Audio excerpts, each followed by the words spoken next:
Now, as the US deadline for countries to reach a tariff agreement by the 1st of August edges closer, many countries are still trying to strike a deal. One of them, the mountain kingdom of Lesotho in southern Africa, which faces the threat of 50% US tariffs, leaving the government to recently declare a state of disaster. Shinganyoka sends this report from the capital, Maseru. Dawn breaks in Maseru. Many making the long trek to work in the garment factories, the country's biggest private employer. Others camp out at company gates looking for jobs. And how many times do you come here a week? Almost every day. Every day we come Just here for 2 days. just to check if we will get a chance to be hired. But there's no luck. Every day we come here. A manager announces she has a dozen vacancies.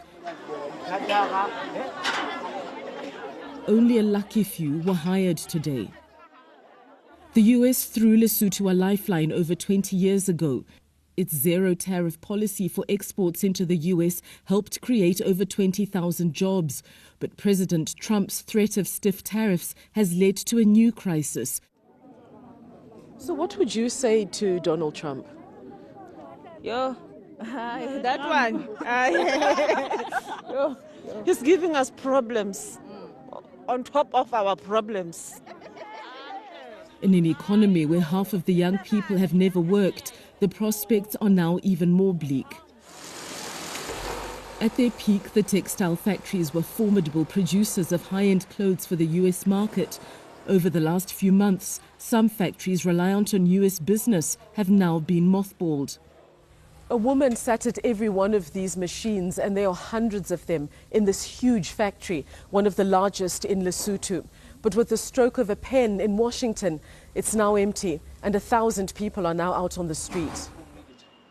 Critics say it's not just US tariffs, but government corruption and incompetence that has brought Lesotho to its knees.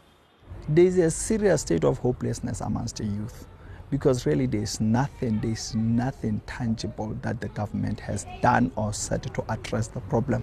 Empty promises. The government admitted to the BBC it had failed in the past, but said it had a rescue plan.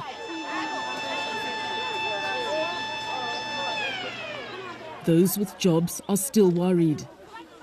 Many have had their hours and pay halved. Single mum Aletta now earns just $80 a month and has to support 4 family members. My government, please talk to America, please. We are dying, we are going to die. We don't know how we will survive this one. Truly, we don't know. As another shift ends here, workers head home to an uncertain future. Shinganyoka, BBC News, Maseru, Lesotho.